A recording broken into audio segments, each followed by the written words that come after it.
Greetings, Mason Storm here. Today we are going to be making one of my mother's favorite soups. It's the lasagna soup. It's quite delicious. Stay tuned. I've got 3 cloves of garlic here that are crushed.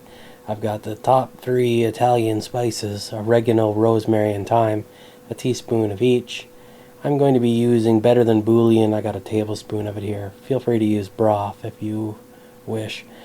I've got a pepper that I diced up, a package of ground beef, a can of tomato paste, a can of diced tomatoes. I've got an onion that I diced up, as well as some noodles. These are, I don't know what they are, but you can use whatever kind of noodles you want.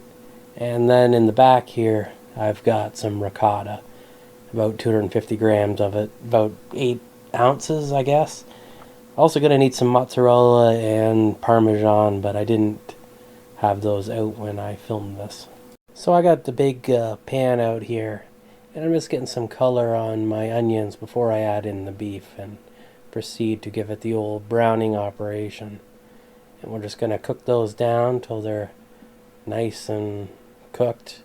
You could probably cook your onions a little bit longer than I did, but if you get them too caramelized, then that might be a little bit of an issue as well. So don't go too crazy, but half crazy is okay.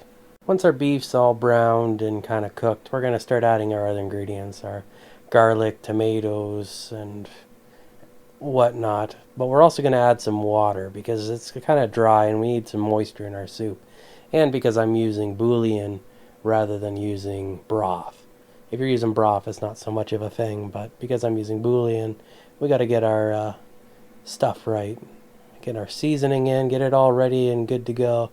Reduce the temperature, and we're just going to let this thing simmer away for like an hour or two.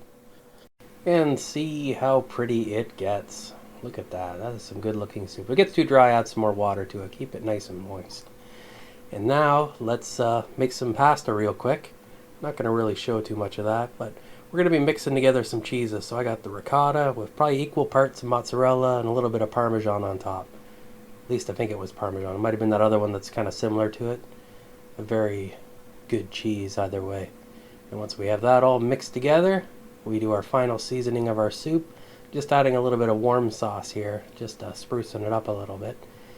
Give it a good taste, and time to assemble. Our assembly is quite similar to making normal lasagna. We simply put everything in layers and make sure we have cheese on top so it looks pretty. A little parsley if you have it, goes a long way. Let me know what you think of this in the comments below, and until next time, stay awesome.